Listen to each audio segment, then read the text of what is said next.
Ankle replacement surgery is indicated when a severely arthritic ankle that's unresponsive to conservative care needs surgical correction.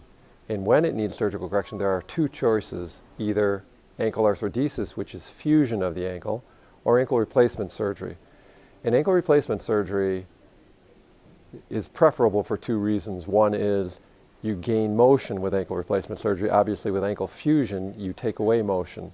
And motion with ankle surgery is important, and motion with ankles is important. And the reason is when an ankle moves fluently, there isn't as much pressure on the rest of the joints up the extremity.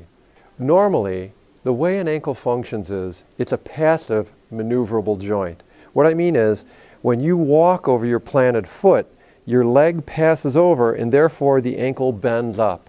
And if you look at that angle, my leg to the foot, that's 10 degrees, which is optimal to be able to walk normally with your foot pointing straight ahead, and you're able to then propel from that position.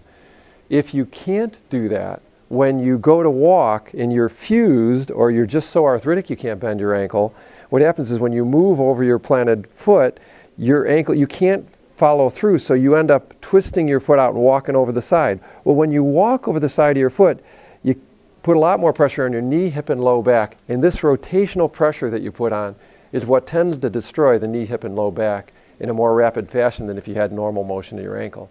Certainly you walk faster. You can do certain things with replacement that you can't do with fusion, like put a pair of boots on or function in normal shoes and function in normal footgear.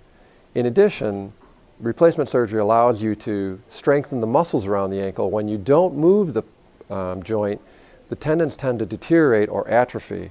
And as they deteriorate or atrophy, they become dysfunctional. Therefore, they're not as good at absorbing shock or at propelling you as rapidly. Normally, an ankle functions, as I told you, where it bends up. And the ankle is held in a mortise. So the ankle bone is held between two bones, the tibia and the fibula. The tibia is a long bone in your lower leg, and the fibula is the skinny bone alongside of it. Together, they form a mortise that holds the ankle bone, and basically it moves up and down in the process that I showed you where the foot is passed over by the planted leg, but I mean the leg passes over the planted foot rather. So you have the foot, you have the leg passing over it, and that's our normal ankle motion. A lot of other things happen in the ankle. When you go to propel, it twists a little bit, just a little bit in, and as it twists in, it's locking the rest of the foot up to make the foot an efficient lever to push off of. So when you have a fusion taking place, the shock absorptive capacity of the foot is taken away, and the propulsive capacity of the foot is diminished because you can't push off efficiently.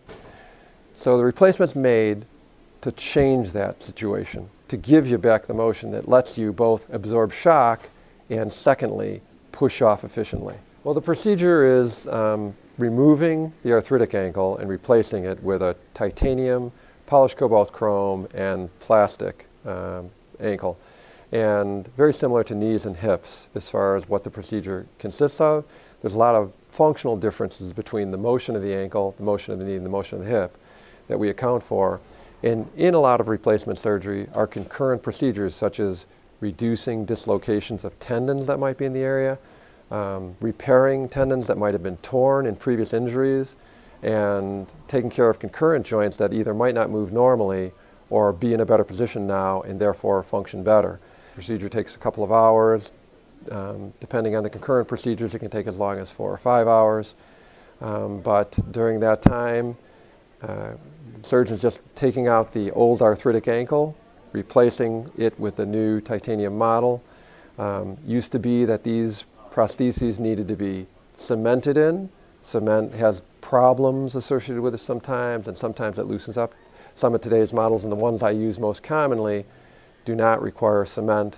The bone grows into the titanium and therefore holds the model.